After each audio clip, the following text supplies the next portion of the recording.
Before texting, DMs, memes, emojis, we had to get mad creative if we wanted to chat, make plans, flirt, or even if we just wanted to hate on somebody. Oh man, hate. Let's talk about 5 of the most influential ways we used to communicate before phones became a social Swiss Army knife. Passing notes was basically the OG sliding into someone's DMs.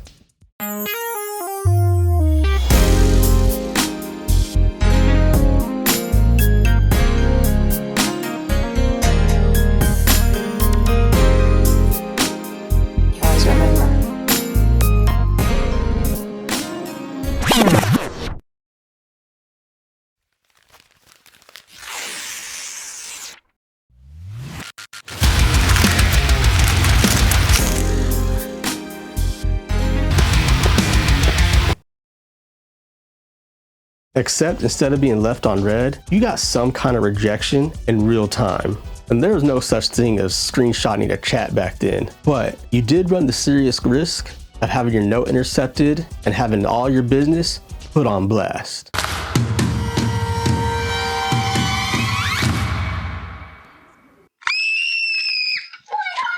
Because these notes weren't just, hey, what are you doing? These were full-on combos, confessions, and real ones. Remember, you had to fold them, whether you went with the triangle or the football or the simple square. A lot of us had our black belts in the origami arts. Then of course, there's advanced note sharing 101.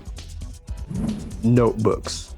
With these things, you could pass them along with a group of friends, a crush, and you could share notes, play games, share lyrics, doodles, drawings. This thing right here was essentially your group chat, but spiral bound. If you were someone who had a pager, then you, my G, were in a secret number society. This little device right here was short form texting before texting. It was just you, some digits, and some wishful thinking that whoever you're sending your messages to knew what 411 or 121 meant. Woman, why don't you be answering any of my pages? And you may remember some of the commonly known codes. 143 meant I love you, 911 meant urgent, 823 meant thinking of you. So if you got hit with a 07734, flip it upside down, and you got hello. And if someone hit you with a 69, let's just say they weren't trying to chat about homework. Nice. So you can say the pager paved the way for short and abbreviated messaging. Dog, where is the USB-C charger for this thing? But sometimes numbers just didn't cut it. Come on now, cut it out. And you needed to actually go back and forth with someone in real time. And that's where this next way, pre-cell phone, pre-Wi-Fi, just static-filled conversations comes in. Yeah, phones were actually available at the time, but sometimes in my youth, you just weren't able to really use a phone, or you're really limited on the time that you could use it. Walkie-talkies, they weren't just for spy kits or something you faintly remember from a Radio Shack ad. Okay, troops, time for lunch. Space Patrol walkie-talkies, $9.95, only at Radio Shack. These things, if you and your friend had the same channel, it was an instant connection. It was more than just about goofing around. Sometimes it was just a really quick, important message you had to get out, and other times it could have been the most important conversation of the night. Even though walkie-talkies are still used today at various jobs like parks, trails, or even somewhere with just very poor cell service, their utility back in the day was completely different. Some of us might have used these to coordinate secret meetups in the hallway, and at night, you might be hiding under covers, trying not to get caught, whispering into this thing like you were trading classified info. Dead batteries, way too much static, and sometimes the occasional trucker feed coming through. Never drive faster than I can see. Besides that, it's all in the reflexes.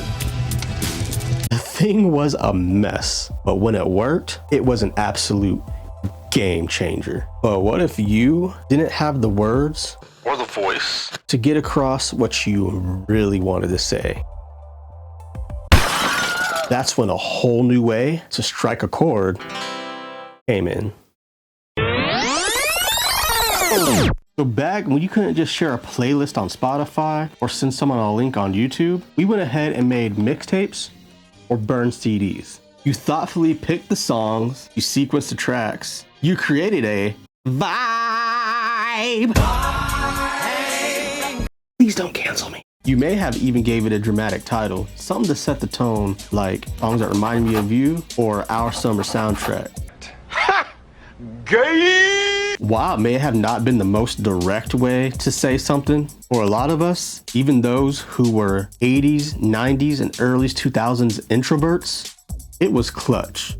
Kobe! And I think the impact of using music as a way to communicate or even tell a story is still something commonly used today, and you might not even know it. Whether it's something as simple as just sharing a playlist, or even something like this, content creation.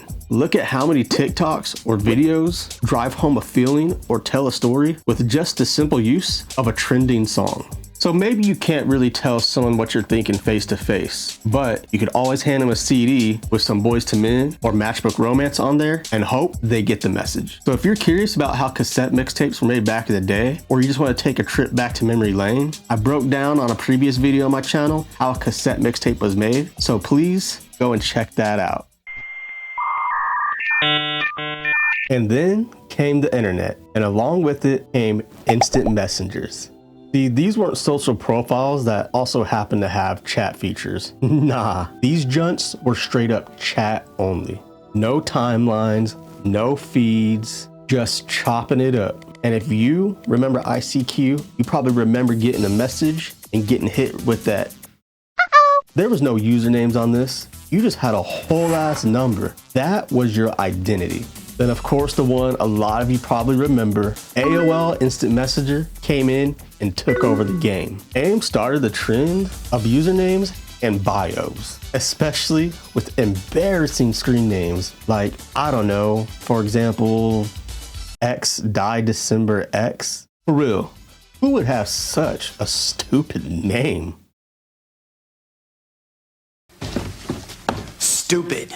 If you think about it, away messages were essentially the OG statuses. You had people dropping think pieces, cryptic song lyrics, and if your crush or a close friend had a dark quote in their away message, that could have you racking your brain trying to code that for hours. Can you say AOL subtweet?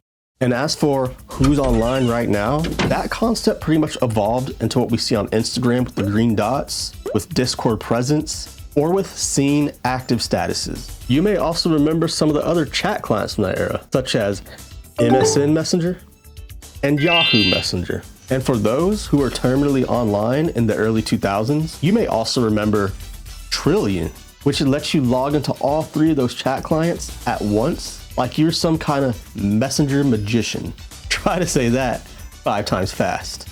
Messenger magician, messenger magician, messenger magician, that's a technical foul. There's so much that I can say about AIM and all the chat clients in that era. So if you'd like to see me do a future video with a detailed breakdown of the rise and fall on AIM, please let me know in the comments. Whether it was pager codes, passing notes, whispering through a walkie-talkie in the middle of the night, we didn't have just one handy device to stay in contact with whoever, whenever. So what do you think of the list? Do you agree or disagree? And is there a method of communication that you think I left off? Go ahead and leave a comment below. I'm sure there's someone out there who wrote an entire confession on a fruit stripe gum wrapper. So thanks for looking back with ya, boy. And as always, I will catch y'all on the flip side. Peace out.